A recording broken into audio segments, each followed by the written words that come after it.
जंगल के दो सबसे खतरनाक शिकारी जानवर, एक तरफ जंगल का राजा कहलाने वाला शेर, तो दूसरी तरफ लोन वॉरियर टाइगर। दोनों की ताकत और रुतबे के आगे पूरा जंगल सिर झुकाता है।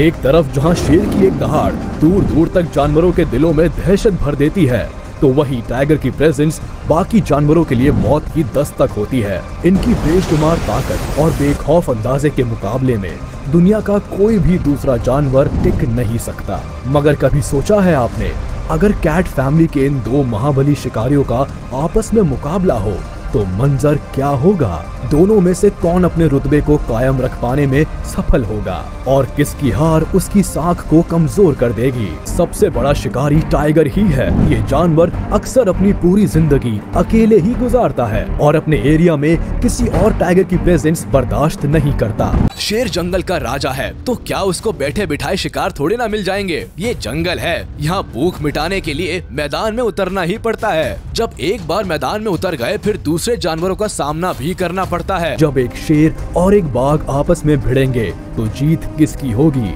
आपके रोंगटे खड़े कर देने वाला है। सबसे पहले बात करते हैं जंगल के बादशाह शेर की। जरा इसका अंदाज देखिए, ये किसी भी मामले में किसी राजा से कम नहीं लगता और इसकी गर्दन के आसपास बालों का ये गुच्छा इसे और भी ज्यादा खूबसूरत बनाता है। भारत के ज्यादा ताकतवर और खतरनाक होते हैं। ऐसे में मुझे लगता है हमें टाइगर के खिलाफ मैदान में उतारना चाहिए। कैट फैमिली में सबसे बड़ा शिकारी टाइगर ही है। ये जानवर अक्सर अपनी पूरी जिंदगी अकेले ही गुजारता है और अपने एरिया में किसी और टाइगर की प्रेजेंस बर्दाश्त नहीं करता। भारत में तो दुनिया के 80% टाइगर रहते हैं, जो बंगाल से लेकर नीचे कर्नाटक, बीच में मध्य प्रदेश और ऊपर उत्तराखंड तक फैले हुए हैं। यानी साफ है, जू को छोड़कर धरती का ऐसा कोई कोना नहीं है जहां ये दोनों जानवर साथ में रहते हो।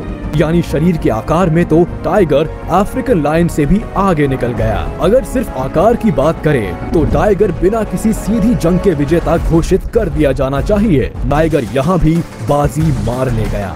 चलिए एक एक करके सारे पैरामीटर्स पर इन दोनों को मेजर करते हैं और फिर हार और जीत का फैसला करते हैं। हम इस नतीजे पर बड़े आराम से आ सकते हैं कि शेर और टाइगर अगर आपस में भिड़े तो टाइगर के जीतने के फुल चांसेस है। वही जंगल का राजा बुरी तरह से हार जाएगा। चाहे बात वजन की हो, हाइट की हो, लेंथ की हो, बाइट फोर्स की हो, पंजे और दांतों की ताकत की हो, स्विमिंग, जंपिंग या हंटिंग स्किल्स की हो, सभी मामलों में शेर टाइगर के सामने दूध पीता बच्चा नजर आता है। अगर इन दोनों को अकेले एक दूसरे के सामने खड़ा कर दिया जाए तो शेर को अपनी बादशाहत बचाने के लाले पड़ जाएंगे।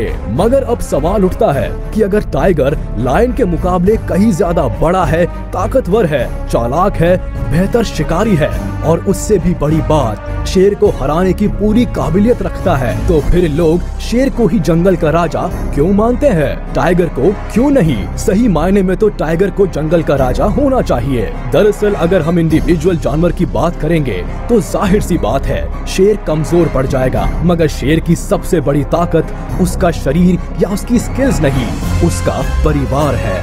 आप भले कितने ही मजबूत हैं, मगर अगर आप अकेले हैं तो आप कमजोर हैं।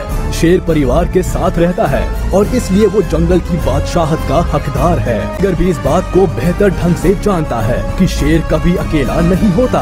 परिवार की एकता की ताकत के आगे टाइगर कुछ भी नहीं है। टाइगर का सामना कभी भी एक शेर से नहीं होगा, बल्कि शेरों के पूरे झुंड से होगा। इसलिए जंगल का असली राजा तो शेर ही है।